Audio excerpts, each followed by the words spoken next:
speaking to you.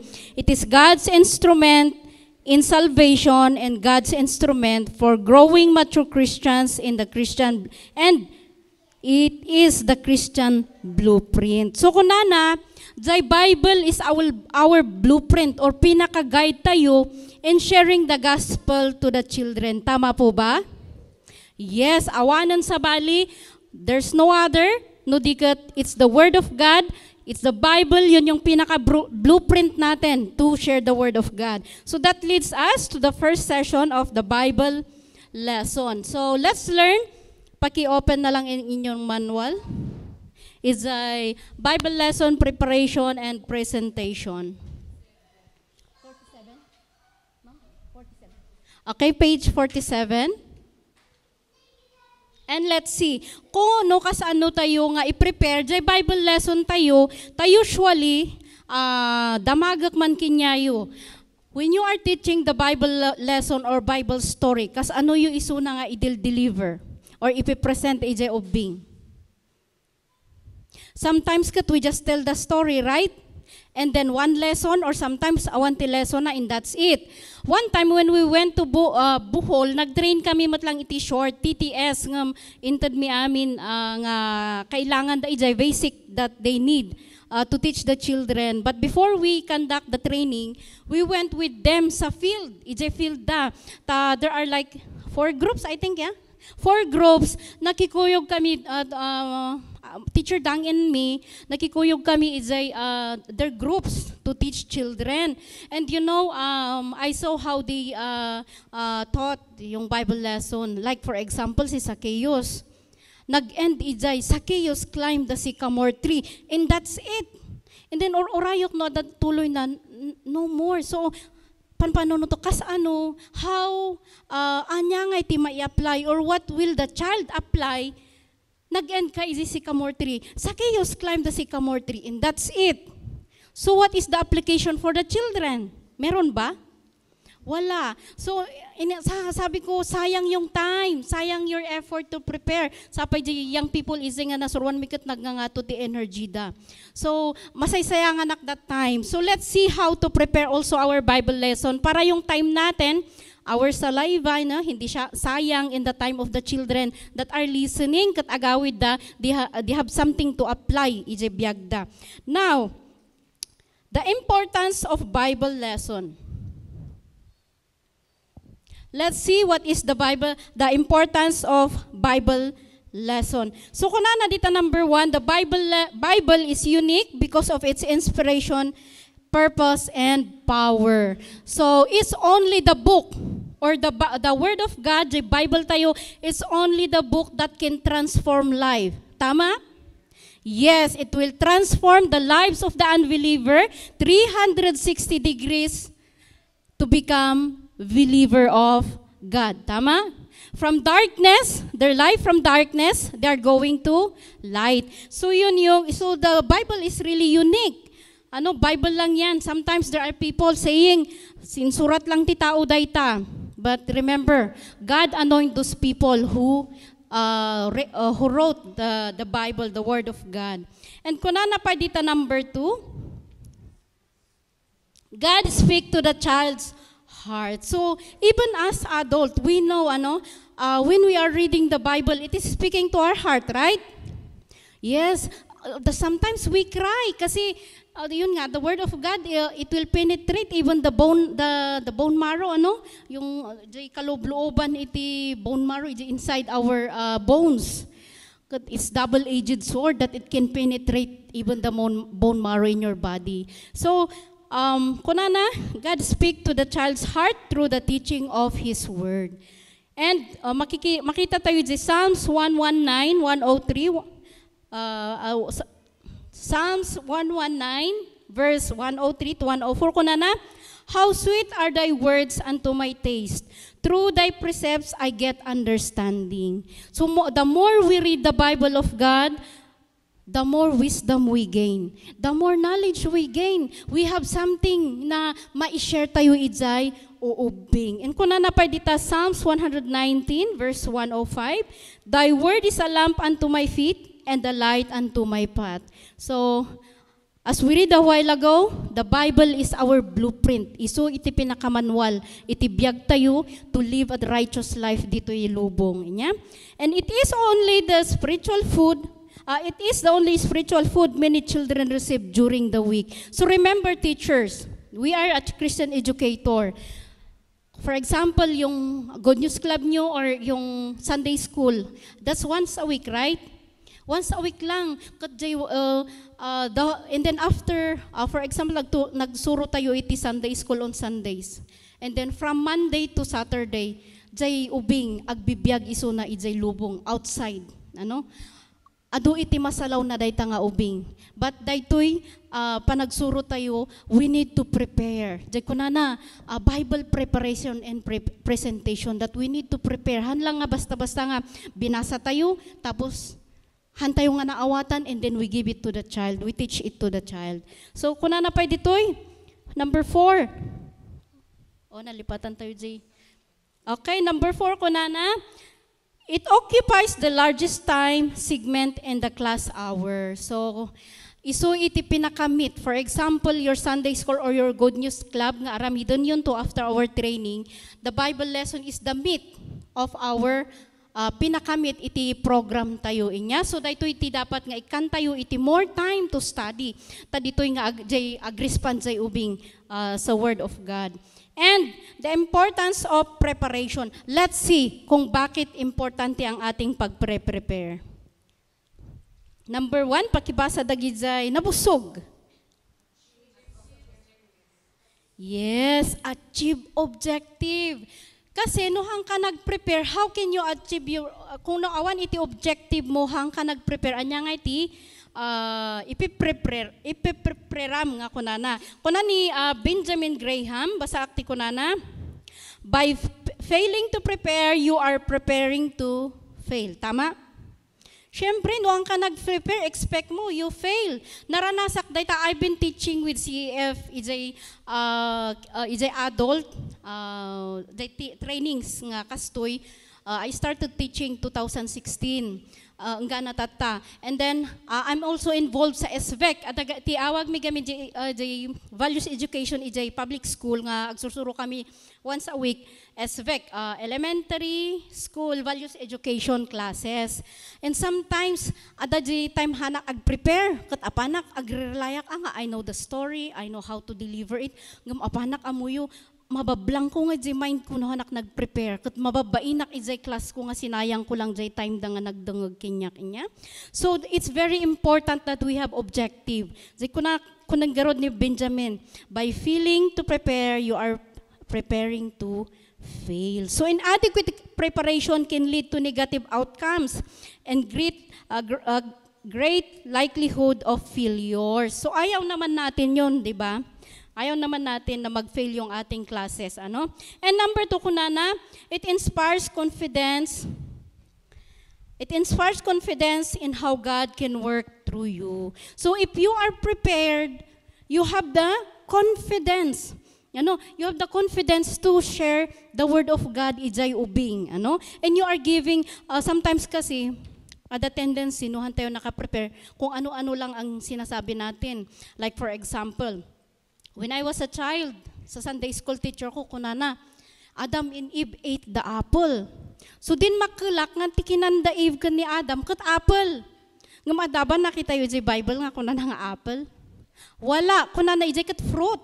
So we don't know, I don't know, siguro ada ijay history if we read some more resources, maamuan tayo na nga fruit. Ngam ti kunana ijay Bible kat fruit, ngam kinyak, apple dapay ko nada jay lalaki kanukot na isulat jay apple iso nga nagkaroon na iti Adam's apple so it's wrong.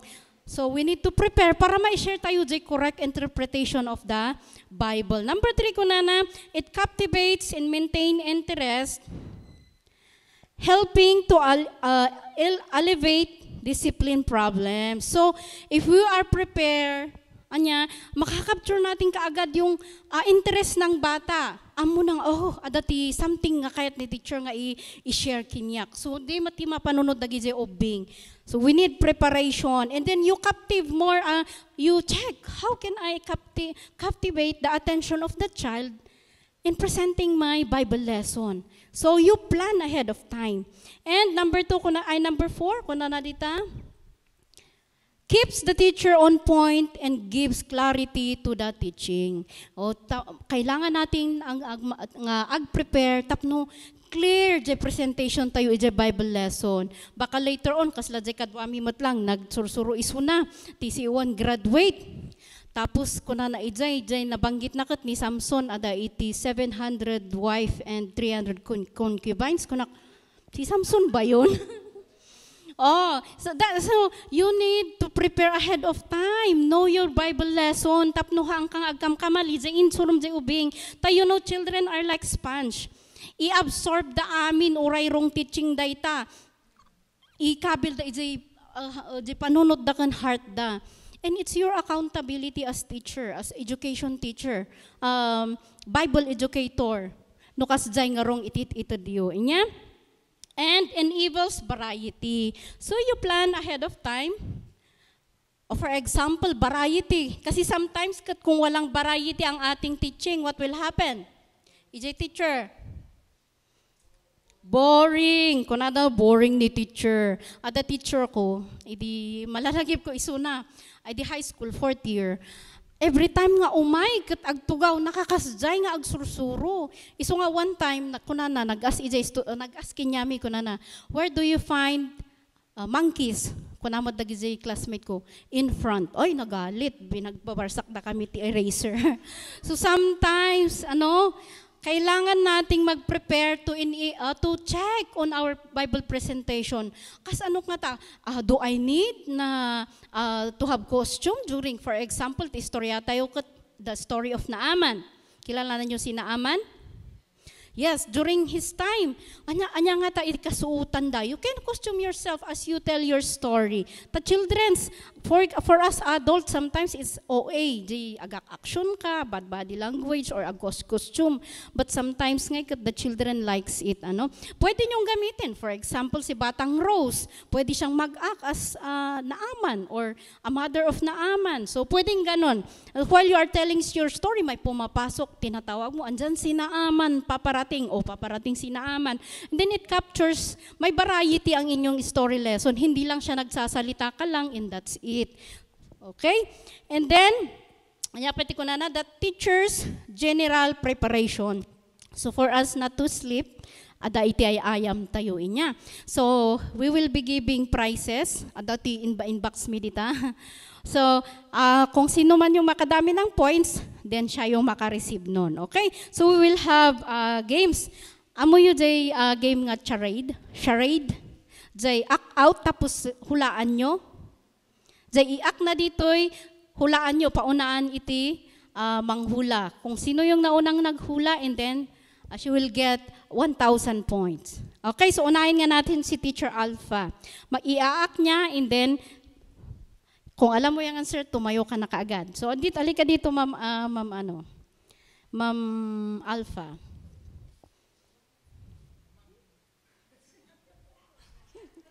Ready ka?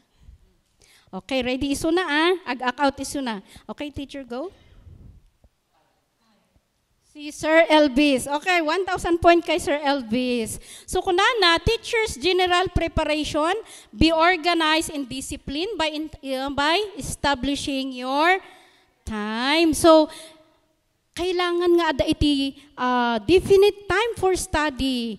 Sino dito ang may devotional time na talagang yun yung sinusunod niya? Allah, Christians, gumising kayo. So we need also as a Christian, it's our responsibility to have definite time for our study, the Word of God. Para like doon sa Bohol, magkukwento ako, sabi ko, do you know Bartimaeus? Hindi nila kilala. Handa nga mo kay classmate dagaya. Handa mo jay story of Bartimaeus. Kaya that's the, for us as a Christian educator, kailangan nating alamin kung magbasa ng salita ng Panginoon.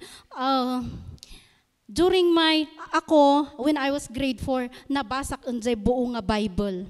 Jay Ilocano, inaramid ko nga pocketbook.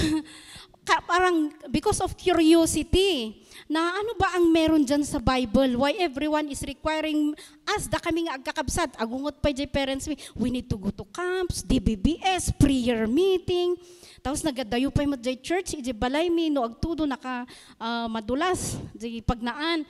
And then I was so curious, bakit they are requiring us to read the Bible? Nung binasa ko kot grabe, until now kot maaalalak dagizin ang nangyari nga binasbasak ijay Bible, ano? So we should have definite time to study as a Christian. And second, adapay dito ni ma'am, si ma'am, halika dito. Mag-act out ka and then huhulaan nila. Hindi ko pa kabisado ang inyong mga pangalan. Basta lisigaw ma'am, naka-gray jacket. Si ma'am, anong name? Charis, si ma'am Charis. So, Ma'am Charis will act out and then sagutin ninyo. Hey, Charis ba? Basta si ma'am na naka-jacket ng gray. Halika na, ma'am.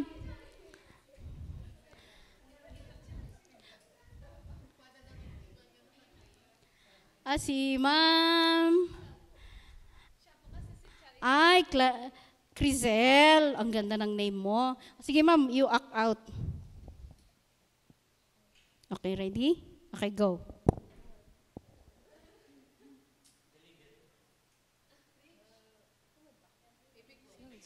Pwede, ma'am.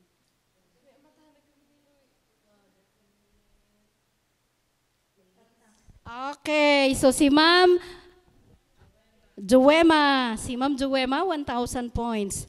Okay, so kuna na, dapat meron tayong definite place. Baka naman you're studying na tumartaray dagizi obeying on your surroundings. So di ba, na-experience natin yun ng mga teachers, that you need to find a place, na quiet place for you to study the Word of God. Kasi kung meron dyan, very noisy, hindi nyo siya makatch up kung ano yung sinasabi ng Bible presentation ninyo.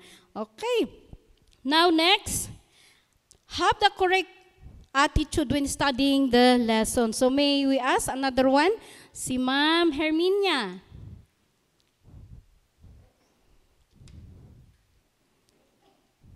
So letter A.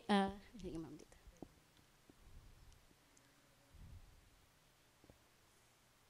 Okay, ready na ma'am? Ready. Yak out mo. Okay, sino yun? Si Ma'am Rose, yung narinig ko. Okay, so we need to have the right attitude when studying the Bible of God. Sometimes we don't pray. We just go ahead and read the Bible. Adaka no iti pastor. Pero hindi to si Pastor Brian. There is a pastor, sabi niya, hindi daw niya alam kung anong ipipreach niya on Sunday. So ang ginawa daw niya, basta mag-close daw ng eyes, bubuklatin niya ang kanyang Bible and ituturo niya kung anong verse yung ituturo niya on Sunday. Ganun ba dapat? Okay, so it's not the right preparation, in studying the Word of God. Kailangan, kung nanata, pray as you prepare. You pray. It's very important to pray para maintindihan mo niya ibagbagan jay Word of God or your Bible lesson that you are studying. So pray, pray for yourself that God will teach you the spiritual lesson first. Kasi how can you teach the Bible lesson to the children if you did not understand? Di ba anong ituturo mo? Magkakaroon ng wrong interpretation of the Bible lesson. And pray for the children that God will prepare their hearts. You also pray for the child para mag-grasp niya everything that you are teaching. Tapno adda i-apply na ijibiyag na. And one more thing, you need to pray for yourself because there's a tendency, teachers. Once nga nag-prepare ka and ang ganda-ganda ng iyong presentation in delivering your Bible lesson, nag-respond yung mga bata, there's a tendency that you will get the glory. Not God. Dapat ang Panginoon ang kukuha ng glory. But sometimes, because ang rason natin, because we are human. Because we are in flesh. There are tendency na pag maganda yung presentation, we claim the glory. And there are pastors, Bible preachers, Bible teachers who fail because of that. And pray for your lesson that the definite teaching and application to be made to the life of the child. So pray also for your Bible lesson. so that it will speak sa puso ng mga bata, and there will be transformation after your Bible lesson. And next, meron pa dito si Sir Elvis, the only thorn among us roses. Sir Elvis, mag-act out ka, halika dito. So, take note of your scores.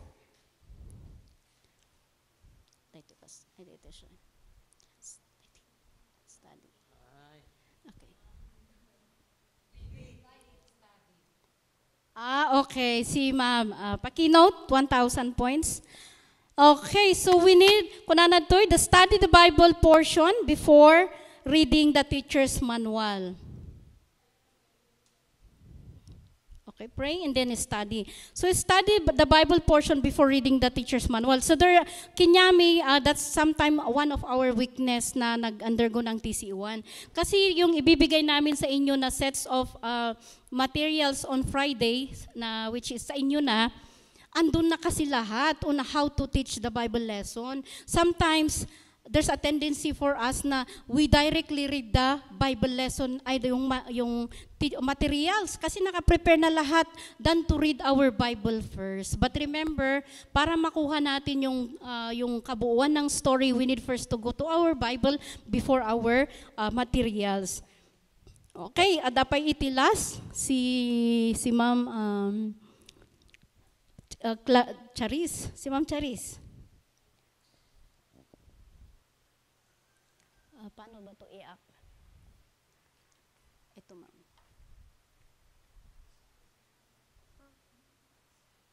Sige, pag ganun, deep pababa. Sige, try. Okay, si ma'am, okay, you take note of your score. So, deepen on the Holy Spirit to guide you. So, dapat we need to be deepened to the Holy Spirit.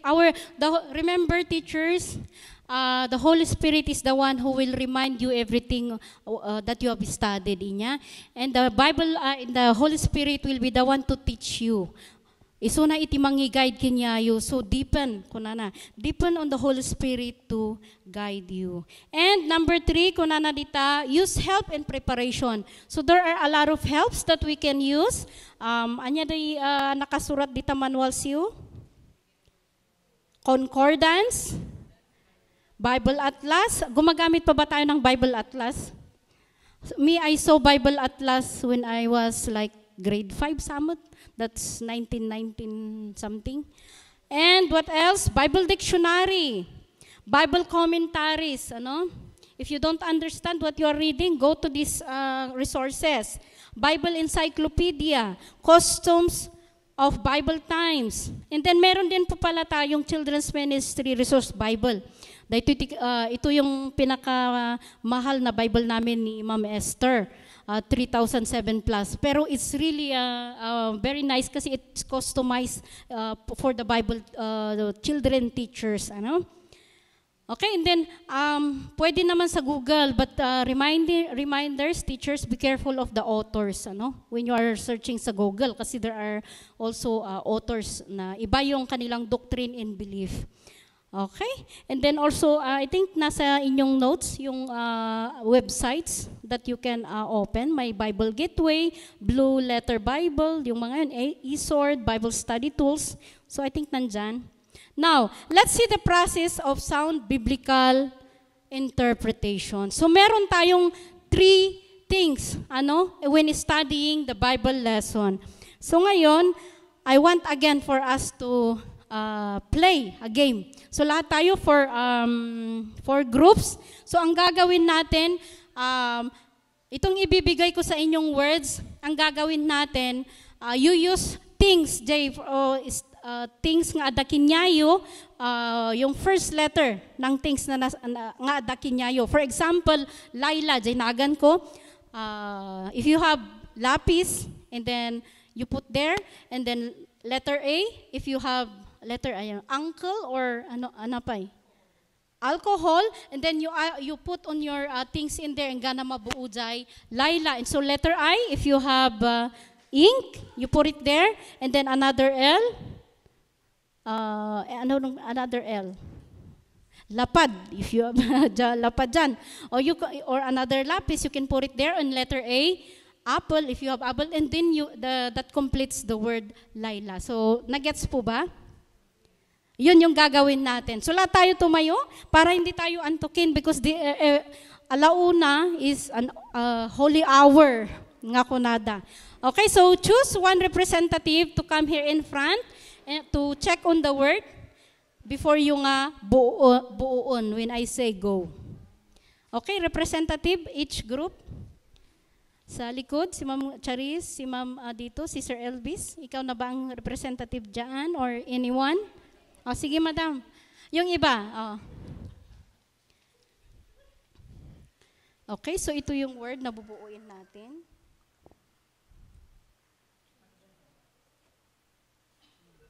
Okay na, gets? Okay na? Okay, go.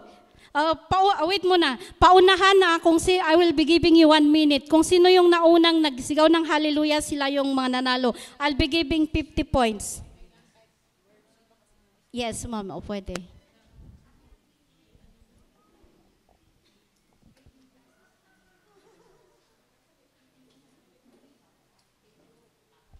You shout hallelujah dyan if you nabuo na ninyo yung words.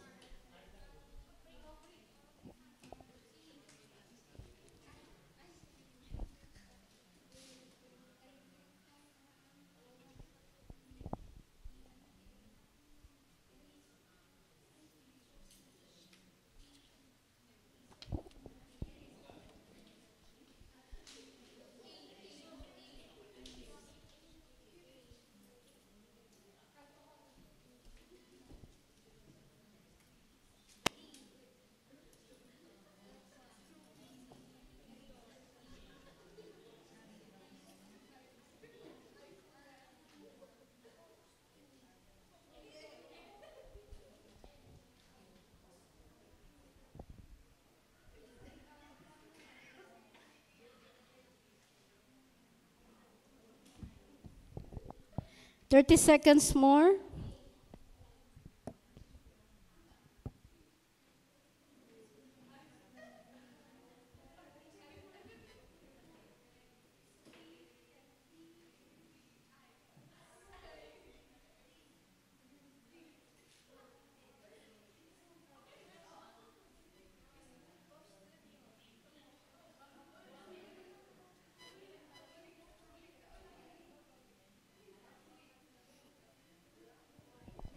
Okay, time's up. Sino dito ang nakabuo? Meron ba? Ilan yung nabuo nyo dyan na letters? Lahat? Dito. 3 dyan. Sina Sir Elvis? Ilan? Nabuo lahat? Pwede. Ilang letters?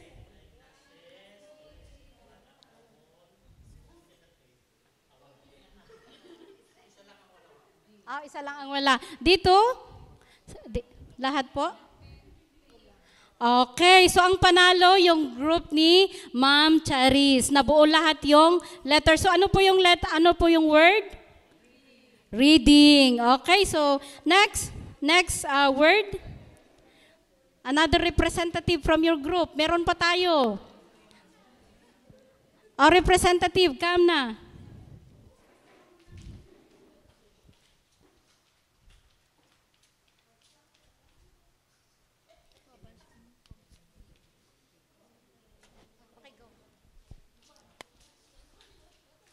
Okay, another 1 minute.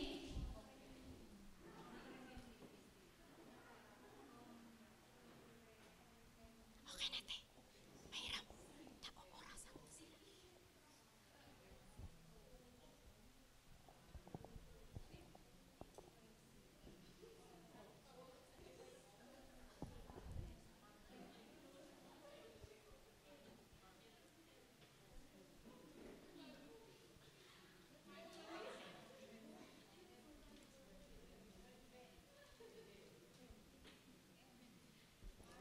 Okay, 20 seconds.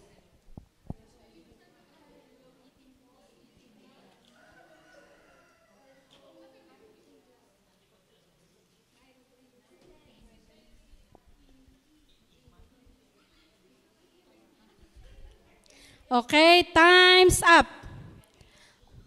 Sige. Now, umpisan natin kina Ma'am Rose. Ilang letter po dito? Dalawa lang? Ilang letter po dyan, Ma'am Jonah?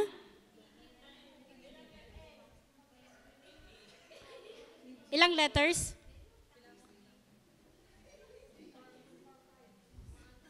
5 letters? Okay, 6 letter dito. 8 letters. Kayo dyan? 8 din. Okay, so ano yung nabuo nyo dyan?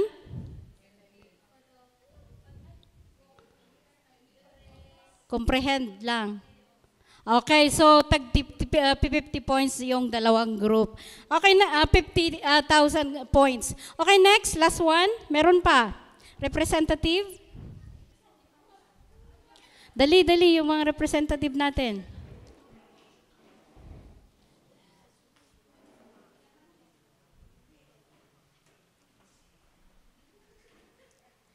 Apply. Okay? Go.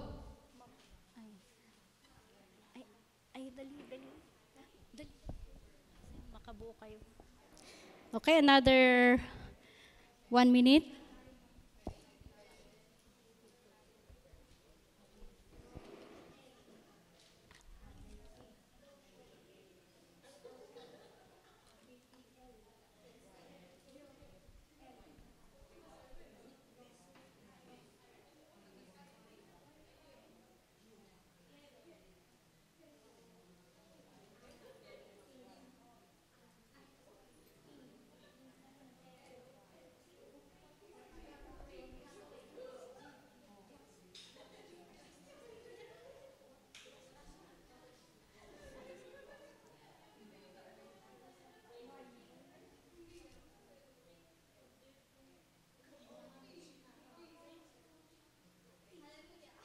Okay, again yung sa group ni Ma'am Charis. Sige.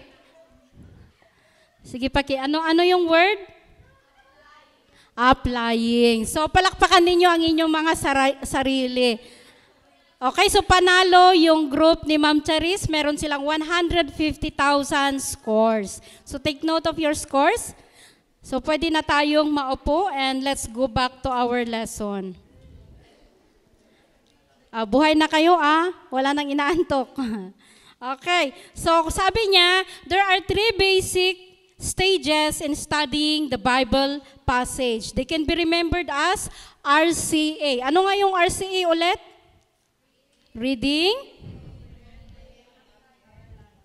Reading, comprehending, and applying. So in your Bible preparation, ang una nyong gagawin is reading. So ano yung question na nakalagay dun sa reading? What does the passage say? So ano ang sinasabi ng passage? So in your reading, tignan nyo kung ano yung sinasabi ng Bible passage na naka-assign sa inyo. And number 1 sabi niya dyan, we read the passage to understand what God was saying to the original receiver. So in your first reading, tignan nyo, what is God saying to the original receiver? For example, the story of Naaman. Sino ba yung original na receiver doon? Mga Pilipino ba? Mga Israelites ba? Or mga European? So you check on that, kung sino yung original receiver. And number 2, sabi niya dyan, we must understand the story, what is happening in the historical context. So you need to understand the story. What is going on doon sa story? Ano ang nangyayari doon sa story niya? Bakit na-divide yung divided kingdom? What is the history behind? Bakit ganun yung nangyari? Or so what is the story behind? Bakit si Naaman declared that there is only one God? Ano kaya ang nangyayari? So you need to understand the historical background or context of your Bible passage. And then, the relation, the real life situation where God was working in the lives and speaking to specific people. So ano yung gusto nang iparating ng Panginoon doon sa mga original receivers? So you check on that on your reading. And number 3, keep in mind that the passage was written in a particular people with a particular message at a particular time in history. So tingnan nyo, sabi niya dyan, ang Bible passage, for example, yung the story of Naaman, na isulat siya for the particular people so that they will understand who is God working in the life of Naaman. And then sabi pa niya dito, to particular message. So yung story of Naaman, may particular message yan. Bakit nandyan na-include siya doon sa Old Testament at sa salita ng Panginoon. And sabi niya, at a particular time. So there's something behind it. Bakit nailagay yan sa history? Bakit nailagay yan sa Old Testament? And number 4, reading from the different Bible version can provide a broader perspective. So wag lang po tayong mag-stick ng King James. So because there are churches, King James lang. So you need to read from other version of the Bible. Ano ba yung sinasabi nito? Kasi sometimes we don't recommend although ginagamit talaga, for example, sa akin is, I'm using really King James Bible kasi yun yung kinalakhan ko. But sometimes the children nowadays cannot understand kasi Old English siya, malalim siya. So you need to find a Bible na easier for the child to understand. And for you matlaang niya, kasi minsan nagdadaw ka, nagdidi ka. Alam ba ng mga bata yun kung ano yung sabihin ng mga yun? Imbis na knoweth, kung nanay cometh, kung nanay itsay niya. So you need to use a version. You read from other versions also. And number 2, anong gagawin natin? Ano yung question doon? The comprehending. We need to comprehend. Sometimes, doon sa Facebook, may nag-post, sabi niya, dress, 50 pesos. Tapos apan jay babakit, how much? Kunan pa lang dagi tao, nakakarga lang nga ron nga 50 pesos. Sometimes we don't comprehend things. But in studying the Bible, we need to comprehend. Talagang intindihin natin. Ano bang Ilocano ng comprehend? Awatem nga nalaing, no niya itibagbaga na jay Bible passage. So kunan the question that we need to ask, anong question yon? What does the passage mean? No jay reading kunana, what does the passage say? Dito'y naman comprehending anya iti kayat na sa wunday ito nga passage. Anya iti bagbaga na. So number 1, after reading the passage and understanding the message for the original receiver, we look for biblical principles that transcend time. So kitaan niyo no anya ba iti biblical principles on that story, nga basbasaan nyo or assign kinyayo, or i-prepare you to teach next Sunday or sa Good News Club ninyo, kitaan nyo noon nga principles, nga nangyari ita nga story that you can get para maisurom ijay ubing tatanga panawon. Meaning it transcends time, nga uray tatakot applicable. So for example, sa biyag ni Naaman, what is the principle that we can get from there, nga isuro tayo ijay ubing? We know Naaman. Or for example ni Abraham. Anya iti maala toy jibiyag ni Abraham nga principle nga mai-apply tayo tatanga panawon. He is the father of faith. Yes, intact there na jay faith na. And then we can also apply it today. We can teach to the children. We encourage them na you need to stand also on your faith. So pwede yun po. Okay? And then sabi number 2, at the stage, we must ask, what was the lesson that God wanted to teach to the original receiver, audience? What was the application for them? So kitaan nyo, anya ba iti prinsipyo nga isursurin ni Apo Diyos iti original nga receiver? And then sabi pa niya dyan, anya iti application for them? What application will they get from that principle? It's a story. So you check on that. And number 3, kunan toy, at times, the discovery of Bible principles or truths from particular passage may seem difficult, but the Holy Spirit is our guide to lead us into all truth. So remember, there are times, agbasa tayo iti Bible, kathan tayo mauawatan. But rely on the Holy Spirit to help you understand. Like for example, Chuck, na nag-eskwela di Bible School.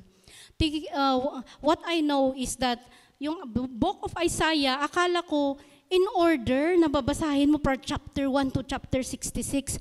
Hindi pala.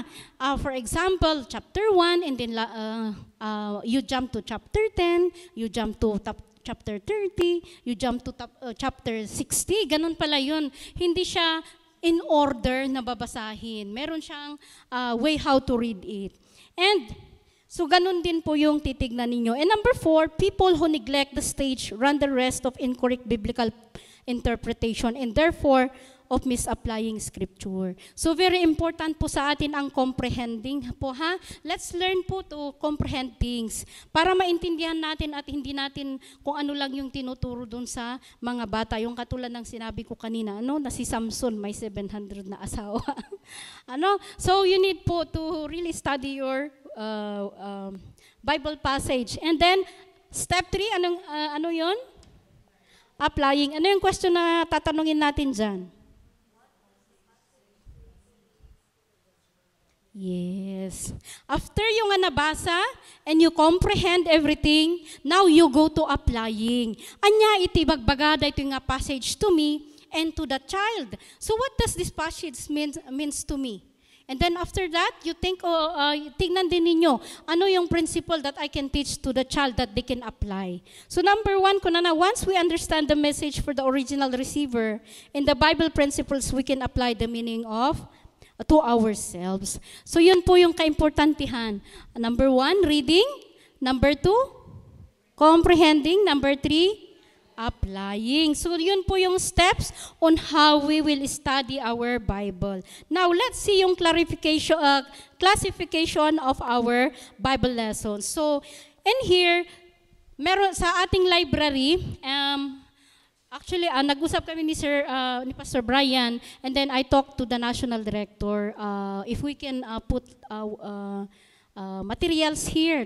Meron na tayong Bible, lending library dyan sa EIBC. Kina Ma'am Evelyn Pumihik. We brought the materials there last year. Pero nag-request si Pastor and then nakikita din namin na kailangan din talagang maglagay dito ng satellite library.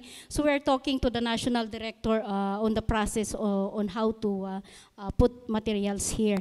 So sa ating mga materials sa Linding Library, meron tayong classification of Bible lessons. So dyan merong narrative lessons. Ano ba yung mga narrative lessons? Yun yung story siya.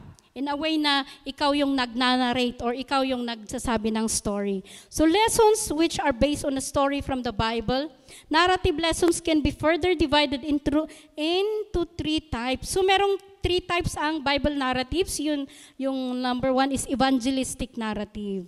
So dito, ano ba yung evangelistic narratives? Anong sabi dyan sa inyong notes? Pakibasa ng mga naka-ponytail. Evangelistic narratives. Anong sinasabi dyan? Sige, 1, 2, 3, go.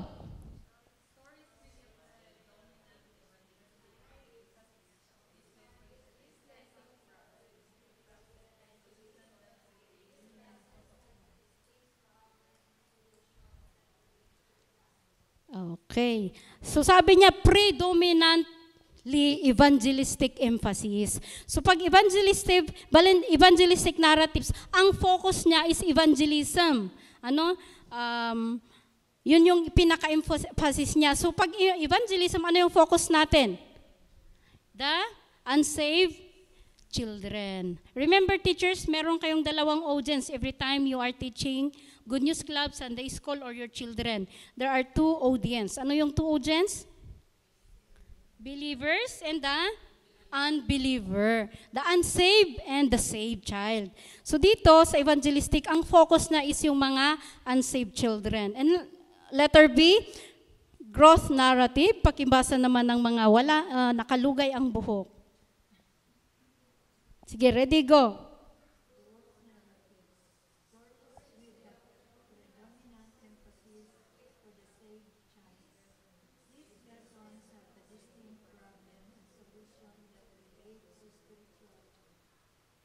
Okay, so ang growth narratives naman, ang focus na is mga saved child, yung mga discipleship, So we have also that one. So may mga example dyan, the child Samuel, the fall of Jericho, Daniel in the lion's den, Joseph sold by the brothers. So you can use all those stories. Meron din tayo sa letter C, doctrinal narrative. So dito naman sa doctrinal, we have visual aid na, for example, who is God?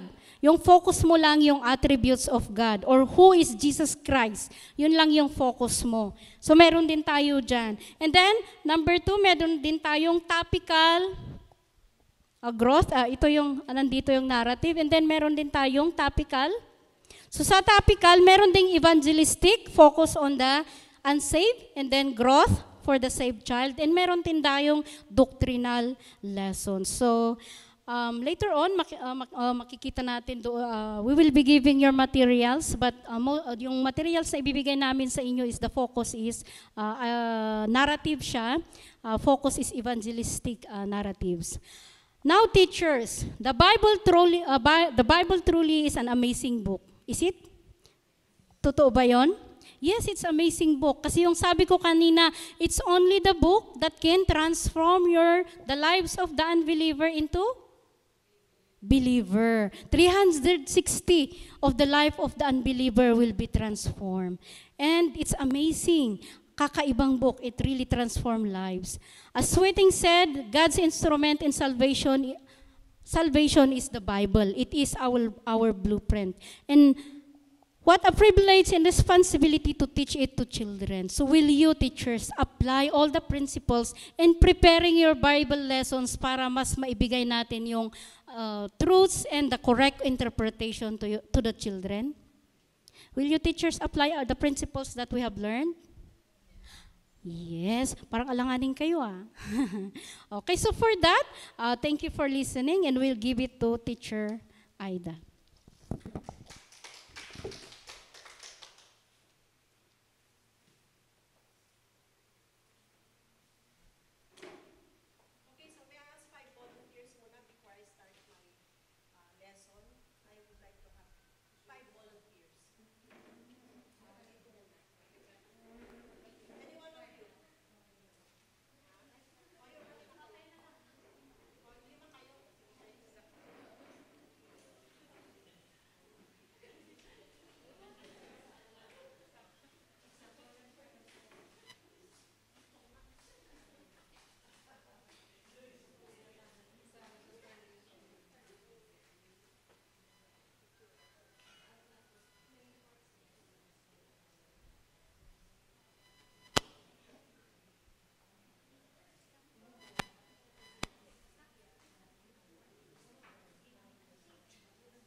Okay, so once again, good afternoon to everyone.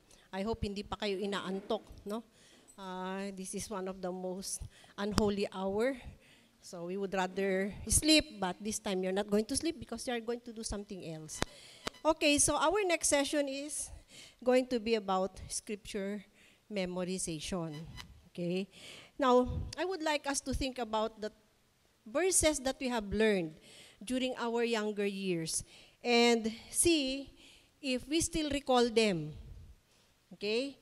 So, how old were you when you were taught how to memorize a verse? Anyone among you can share? Anyone? How old were you when you were taught to memorize a verse? And what verse was that?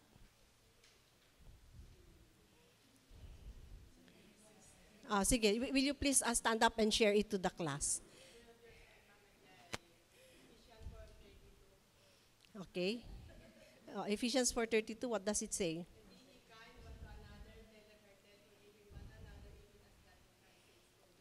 Okay, very good. You were 12 years old and still you remember that was the time when they taught you that verse. Okay, forgiving one another. So, have you learned to apply it?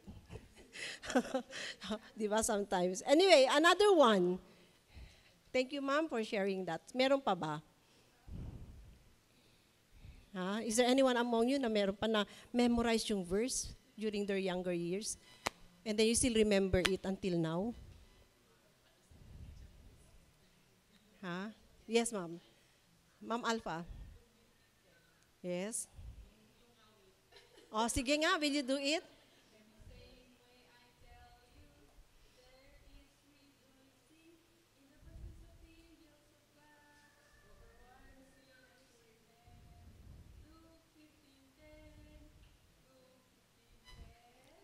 Okay, how old were you? How old were you when they taught that memory verse?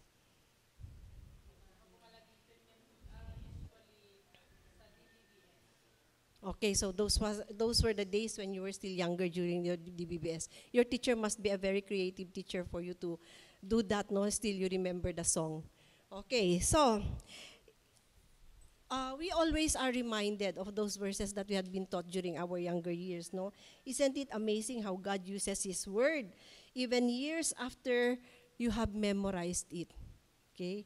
Now think of how it would be for an individual to begin memorizing scriptures early at their childhood.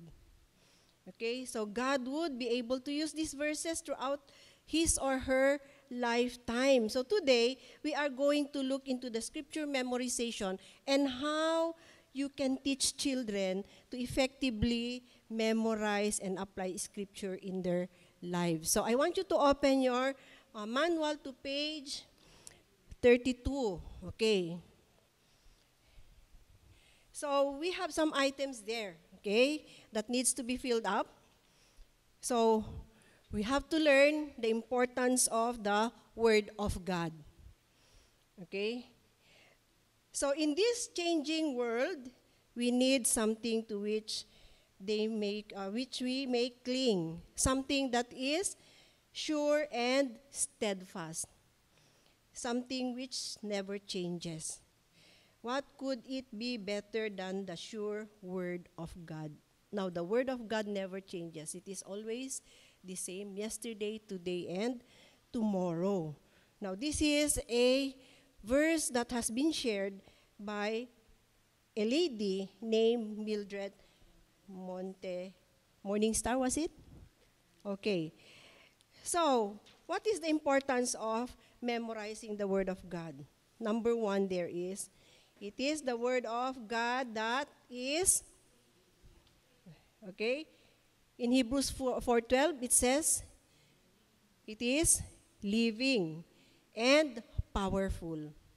So the Word of God is living and powerful. Next is, it helps us, or it helps to keep us from sinning. Okay, Psalm 119 verse 11, we used to tell our students before, thy word have I hid in mine heart that I may not sin against thee. That's why in our school before, we actually ran a Christian school in our church before. No, it's an accelerated Christian school. We were using ACE curriculum, and I'd been part of the school. We always ask the children to memorize their monthly scripture. And this is what would be something that they would think about.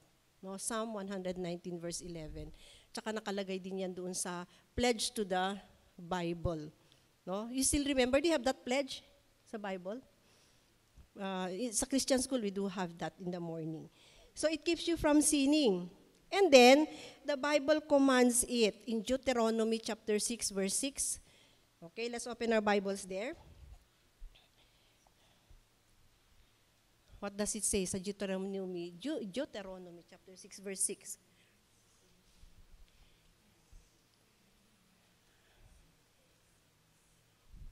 Oh, anyone who has found the verse?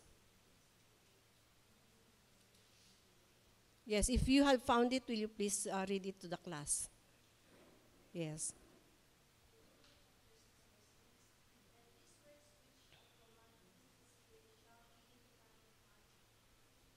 Okay, what's the key word there? It's the command. Okay. So the Bible commands it. The Word of God says, it is commanded for us to teach the verses. And then, you will see that the Holy Spirit uses the memorized Word of God in times of trials and temptations or when making decisions. I'm sure some of you, no, when you are faced with trials, sometimes you don't know where to turn to. No, you ask yourself, where can I turn to?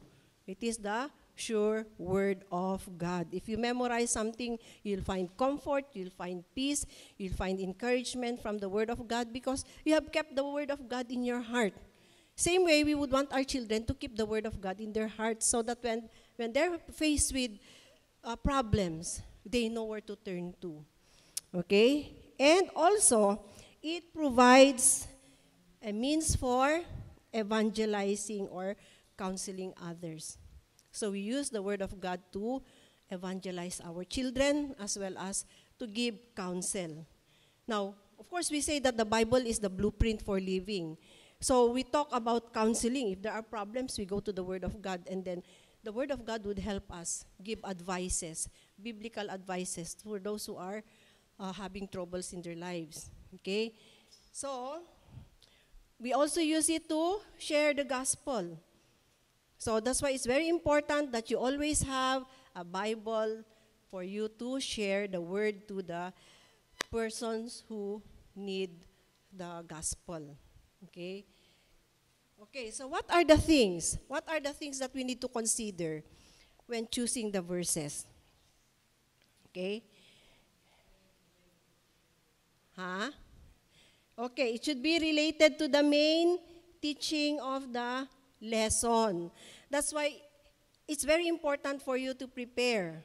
Okay, so just like what Ma'am Laila just taught a while ago, you need to prepare your lessons. So part of your preparation is your preparation for your memory verses. Because you just don't pick up any verse that would suit you, but it is not related to the lesson. Now, the importance of that, no, that's why we choose verses that would be related to the lesson. It would intensify learning. And you convey the truths not only from the Bible lesson, but also in the memory verse that you are going to teach to your children. So, you're going to teach forgiveness. Tapos, ang ituturo mo, giving. Anong relate nun, di ba? So, children would not be able to relate to it. Di ba? Walang sense. It doesn't make sense. Okay? And then, it should be understandable by age group. So, if you are teaching younger children, like you are teaching mga preschool or mga kindergarten, you have to choose a verse that is going to be short and simple to understand. You don't give verses that are very long using the King James Version, and then these children would just mumble the words. They won't be able to know what they are memorizing. No, they're just going to be mumbling it, and then wala. It does not have an impact. Now, as younger children, of course, if you give them a simple memory verse that would be adaptable to their age, makaka-relate pa rin yung mga bata. So, kahit na mga preschool yan, the Word of God would still be used to talk to them. Okay? And then, it would be according to the spiritual condition of the children. Okay. Now, as Ma'am Lai mentioned earlier, in your class, you have two audiences. You have the unsaved and you have the saved. Okay? So, what verse are you going to use if you're going to deliver a lesson that would be intended for the unsaved children? So, usually, it would be an evangelistic memory verse. Di ba? So, you will be using salvation verses to convey the message of salvation. Usually, you use John 3:16, Romans 5:8, no? And also, there would be verses that convey God's character, commands, promises, exhortations, etc. Okay? So there are verses in your notes. Probably you can go over them for the sake of time kasi medyo mahaba din ito, no? So you are going to address the spiritual condition of the child. Okay? So when preparing a verse, pagka doon naman sa mga saved children, okay, you would be choosing a verse that would challenge them. And it would be something that would be practical. Okay, so you challenge your saved children what they can do because they're already saved, but for the unsaved, use something that they would come up with a decision of accepting the Lord Jesus Christ as their personal Lord and Savior. So once you have chosen an appropriate verse to teach, you need to find a method that will help. Okay? So, you have to find a method that would be easily understood by the children, and then you apply the verse they are memorizing. Okay, so, may I ask yung mga cheerleaders natin?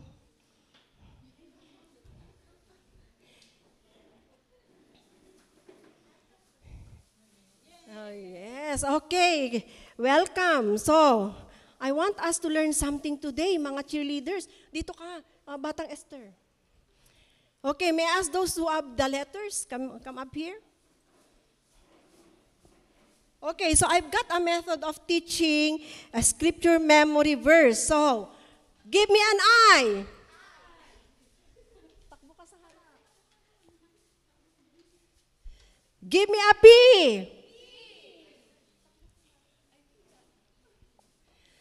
Give me an E. O sabayan nyo nga para mabuhay kayong lahat. Lakasan nyo ha. Give me an A. Give me an R. Okay, how does it spell? Again, everybody? O, nakita nyo yung words na yon. O, you look at your side kasi nandun sila sa side. I-P-E-A-R. Okay, thank you mga cheerleaders. Next time, doon na kayo sa grounds. Okay? So, this is a step that would be very effective for you to teach your memory verse and make it fun. Okay? So, we start off with the letter I. The letter I stands for introduction. See? So, in your introduction, you introduce the verse in such a way that the child's attention will be focused on the truth of the verse and its relationship to his life. So this can be done with questions, puppets, etc. No? You may use illustrations as well. Okay? So, example, no? I'm supposed to bring a puppet today, but I forgot. So I made my own little puppet here. So, you know, you can use this as an introduction. This would probably catch the attention of children. Just throw in some kind of voice. You know, if you know how to do ventriloquism, you can throw the voice, you change your voice and then make this move. This would attract the children, no? So when you do the introduction, you catch the attention of the children. So you don't lose them in the introduction. Okay? And then, your letter P is the presentation. Okay? In your presentation, you have to establish that the memory verse is from the Word of God. So you use your Bible. That's why it's very important when you teach the Bible verse, you always have a physical Bible with you. So in your establishing the Word of God, let the children know that the Bible is the Word of God. Huwag niyong sabihin the Bible contains the Word of God. No, this is the Word of God. Okay? So, that means to say that the children can trust the Word of God because this is true. Okay? And then, you tell the children that the author of this book is God Himself. Now, of course, the children would say, how did God write the book? Now, you may teach about how 40 men, inspired by the Holy Spirit, had been used by God to write His Word. Okay? So, if, mga bata, they ask questions, minsan we're not prepared to answer. So, when we establish that the Word of God is the Word of God, tell them it is true, and God, kasi di ba, inspiration, it is God-breathed. So, of course, you would not say that this is God-breathed. The children would not be able to understand. But of course, you will be able to explain it in a simpler way. Okay? And, of course, we tell them, it is very important to memorize the scripture kasi nga it has to be hidden in our hearts because there would come a day that we would not be able to have a physical Bible with us. Lalo na ngayon. Bibles are not being allowed in schools already, lalo na sa United States. No? They just use the Bible as part of a history class. But they don't use the Bible to teach. Kaya tinan nyo ngayon ang morals ng mga children sa Amerika. No? It has really gone down. Kahit ngayon din sa atin because of the ng mga gadgets. Okay? And then we have to explain, of course, the Bible has two sections. We have the Old and the New Testament. Okay? And the Bible is composed of 66 books. So you are literally having a library by this alone, no? And then tell them that this is divided into books, chapters, and verse. Okay? Para yung mga bata, naintindihan nila. No? Especially yung mga bata na hindi pa nag-church. What do they know about the Bible? Of course, the children who are already in church, they would know, okay, let's open it to the book of Ezra, chapter 9, verses 11 to 12, mga ganyan. They would know. But for the unchurched, they would not. Okay? So, teach that to your children. So, you show them that there are how many books in the Old Testament? There are 39 books. And then in the New Testament, there are 27. That makes it 66 books in the Bible. Okay? So that is how you present the lesson in your presentation stage. Okay? And then, you read the verse directly from the Bible. Okay? Because you have already established that the Bible is the Word of God, then read the verse from the Bible. Okay? So, when you read it, of course, you will say the address, that is where you're going to find the book, the chapter, and the verse. Okay? So, yung sabihin natin, yung book, siyempre, malalaman yon. The chapter would be written in big numbers, and then the verses would be written in the smaller numbers, which would be found before the verse that you are going to read. Okay? And then, after you have read it from the Bible, you now present your visual aids. Okay? So, tomorrow, I will be showing you the different types of visuals that you can use for your memory verses. Okay? And then you teach the scripture. Again, I already went ahead of myself, teaching the address, the book, and the book, chapter, and verse. So that is how you present yung Bible natin, yung memory verse natin sa presentation stage. Okay? Now we go to the explanation, which is really very important. Let's not miss this out. Okay? So in your explanation, we need to explain words and concepts phrase by phrase. Okay? So, you have to introduce to these children what are these phrases, and they would need to understand. And of course, you need to explain it in a very simple way, according to the child's age level. Pag medyo bata yung tuturuan, mas simpler. Pero pag mga older, you can use words that they can also understand. No? But of course, you have to cater to their own level of understanding. Okay? May mga bata din in our class, they need, may mga special needs yan. So they also need to learn how to memorize scripture. Okay? And then finally, your application. So, where do you find the application? So, you challenge. You challenge the child who is unsaved. Ikaw bata na wala pa si Jesus Christ sa puso mo, maaring blah, blah, blah, you know, that kind of thing. But you have to relate it to the verse that you are teaching. And then for the saved child, ikaw bata na meron na si Jesus Christ, pwede mong gawin ang bagay na ito. Dahil sabi sa verse na ito, then you take it from there. Give practical examples that the child will be able to relate and he would be able to apply it in his own or her own personal life. Okay, so that's the challenge there, the application both to the saved and to the unsaved. That's why nobody is going to be left out. Okay, and then the R is going to be your repetition. So this is where you're going to make the repetition fun.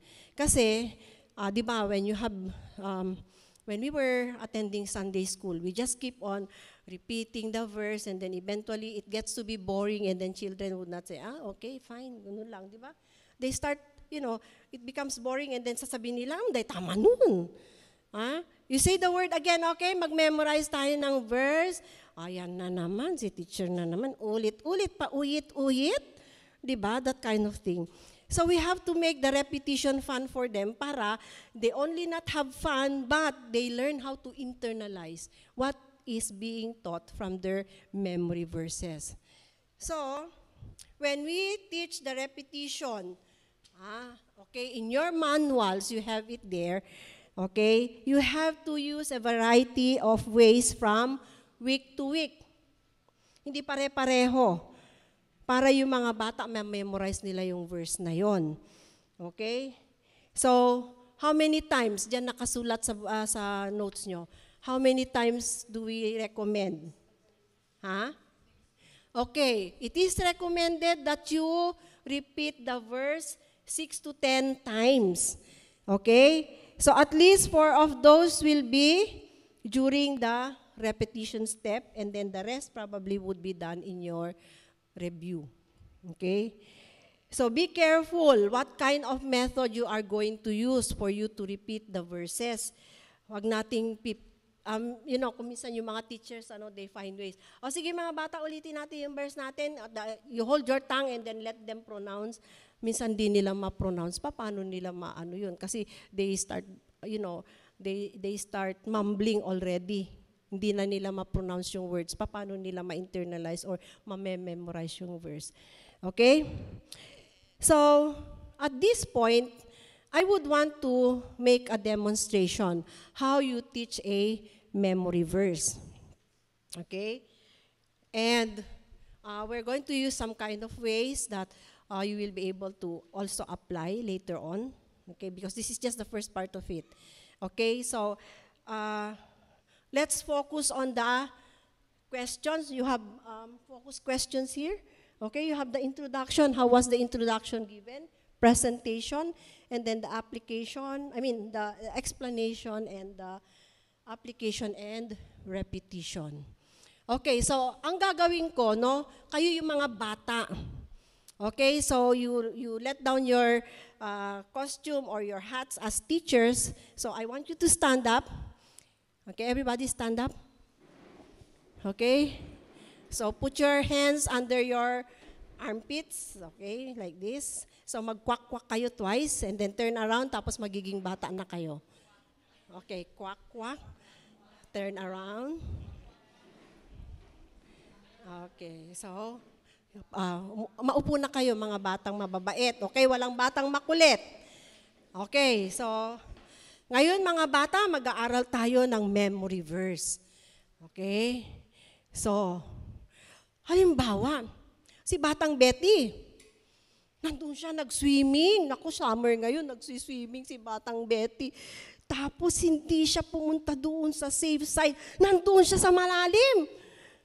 Sumisigaw, Saklolo! Saklolo! Tulungan niyo ako! Tulungan niyo ako! Nalulunod ako!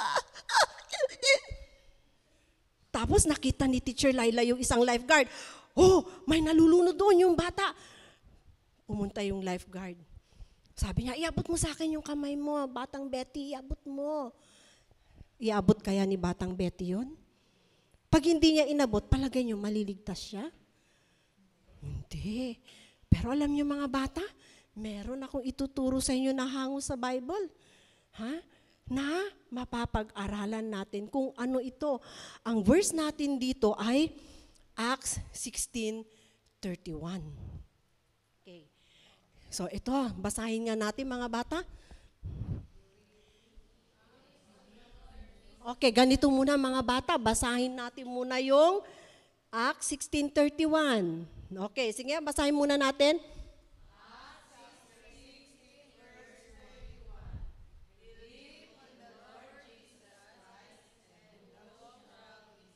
Okay, alam nyo mga bata, yung verse na yan, matatagpuan natin doon sa Bible. Ang Bible ay salita ng Diyos. Ang Bible natin nahati sa dalawang bahagi, ang lumang tipan at ang bagong tipan. Alam nyo ba mga bata na 66 ang nilalaman nitong Bible na to? Meron tayong 39 books sa Old Testament at 27 books sa New Testament. At doon sa verse natin, na pag-aaralan natin, ay matatagpuan ito sa Acts chapter 16, verse 31. Okay. So, bubuksan ko. At gusto ko, sino marunong sa inyo magbasa? Sige nga, taas nga ang kamay, sinong gusto magbasa? Basahin mo nga yan, Baet.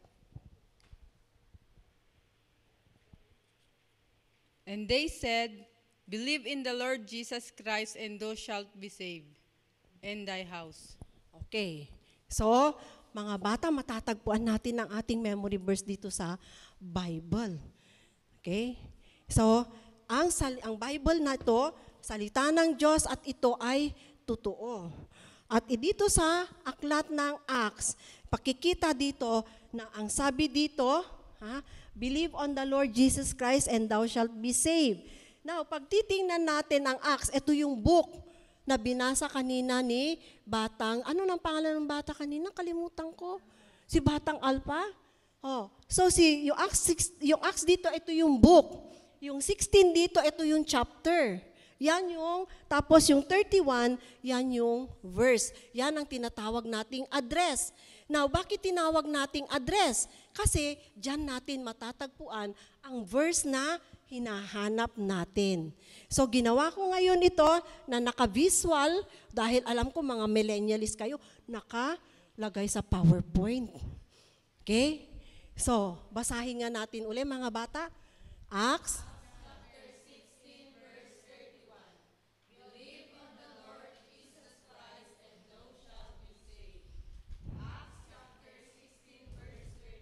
Okay. Ang ibig sabihin ng verse na to, mga bata, no, pag titingnan natin, believe.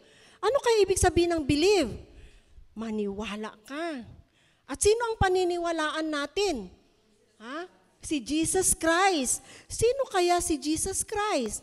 Si Jesus Christ, siya ang bugtong na anak ng Diyos na ipinadala niya dito sa lupa upang tubusin tayo sa ating mga kasalanan. Siya ay ipinako sa krus, namatay, inilibing, at noong ikatlong araw, siya ay nabuhay muli. Dahil siya ang tumubos sa ating kasalanan, ngayon, maililigtas na tayo sa ating mga kasalanan. Kaya sabi dito, believe on the Lord Jesus Christ. Magtiwala ka kay Jesus Christ at ikaw ay maliligtas. Saan ka maliligtas? Sa kasalanan. Alam niyo mga bata, ang kasalanan na yan ay mga bagay na iniisip natin, sinasabi at ginagawa na hindi kaaya-aya sa Diyos. At dahil sa kasalanan, tayo ay nawalay sa Diyos. Ngayon, dahil sa pagmamahal ng Diyos sa atin,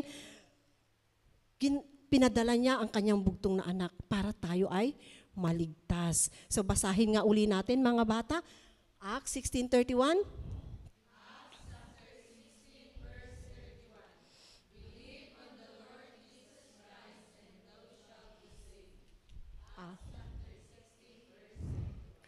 Okay, so ikaw bata, na hindi ka pa nagtiwala kay Jesus Christ bilang tagapagligtas mo, hindi ka maliligtas sa iyong kasalanan.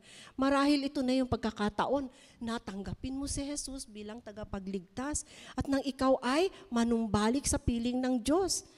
At si Jesus Christ lamang ang tanging daan para ikaw ay bumalik sa piling ng Panginoon dahil ikaw ay nawalay dahil sa kasalanan mo. Alam mo, bata, kung wala pa si Jesus sa puso mo, maaring ito na yung panahon para tanggapin mo si Kristo bilang tagapagligtas mo.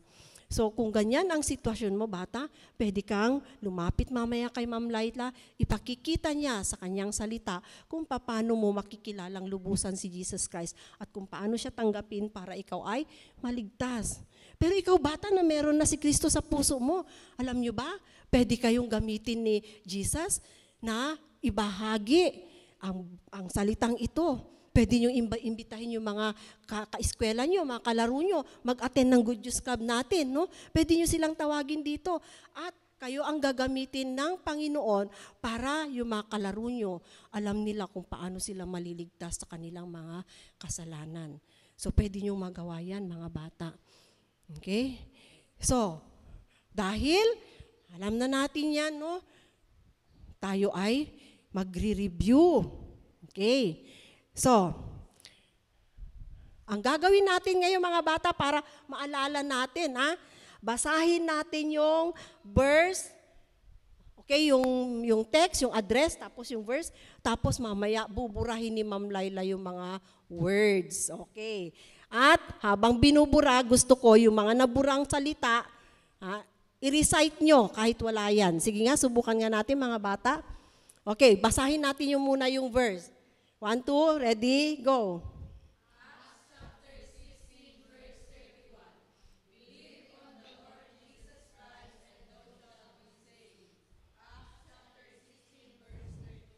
Okay, so ano kaya ang maaalis na word dyan? Tingnan nga natin. Burahin nga na alisin ni Ma'am Lai. Uy, nawala lahat. Nako, paano yan? Paano nyo ma-memorize yan? Nawala lahat. Sige, subukan natin. Tingnan natin. Okay. Ayun. Okay, sige nga. Basahin natin. May mga nawalang mga salita dyan. Again, Acts 16, ready, go.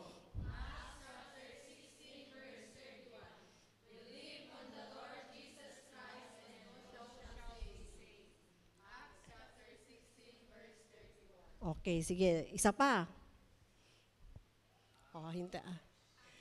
Habang binubura ni Ma'am Laila, siguro nire-recall nyo na kung ano yung mga words kaya na maalis.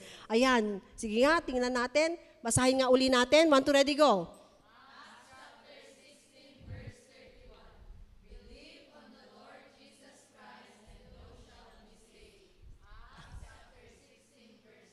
Wow, ang galing naman. Sige nga, ilan pa? Subukan nga natin kung lahat nyo ma-memorize pa. Okay, yan. O sige, ulitin natin mga bata. I-memorize natin. 1, 2, ready, go. Acts.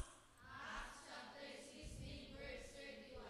Believe on the Lord Jesus Christ and thou shalt be saved.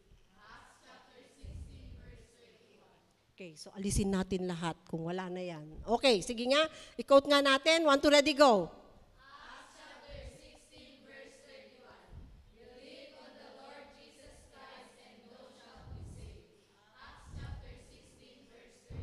Okay, so tawagin nga natin yung mga kababaihan. Tumayo lahat. I-quote niyo yung verse na wala sa board. Okay, 1, 2, ready, go.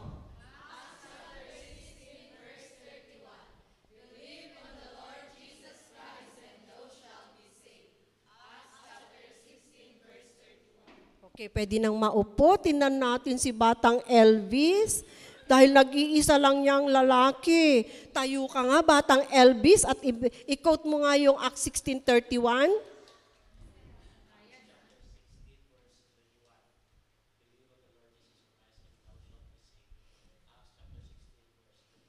Okay, very good. So, sino ang makakapag-quote on his own lang or on her own?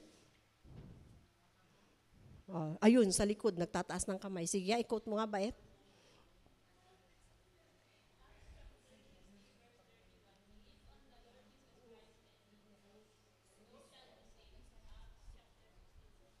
Okay, so thank you mga bata.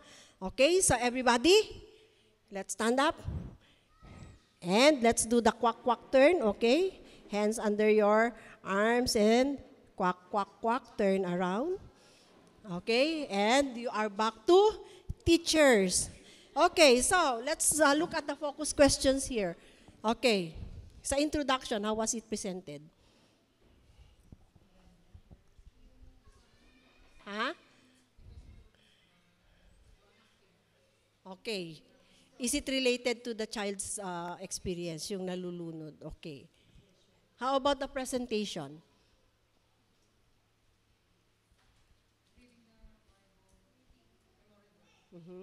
What else?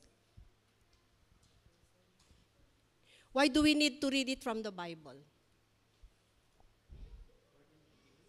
Huh?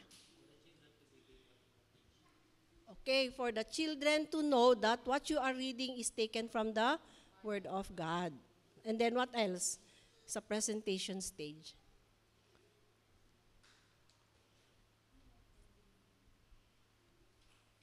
Anything else that you have observed?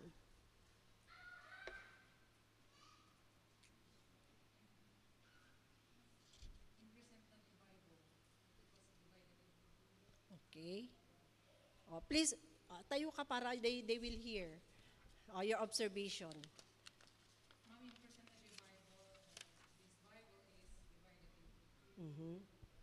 Okay. Okay, so thank you. So, how about yung explanation?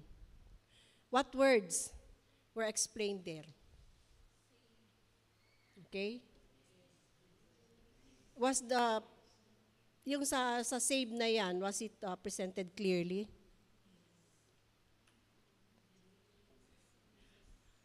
Okay? What are we going to be saved from? From sin. Okay, so those are the concepts, okay? Yes, so those are the concepts that we need to explain to the children for the children to understand. Okay? And sa application, how was the application presented? Challenge the child, ma'am. Yes. Challenge the child to? Give some practical example. Mm-hmm. Okay, so that is invitation to other children. How about the unsaved?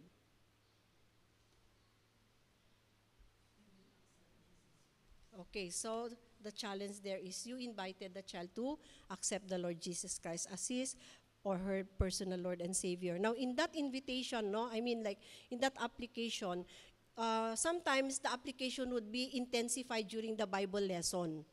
Okay? So, ma-intensify yan when you give the Bible lesson. But, when you present the memory verse, don't give away the Bible lesson in itself when you present the memory verse. So, concentrate lang muna kayo doon sa memory verse. And then later on, you give the challenges in the Bible lesson itself.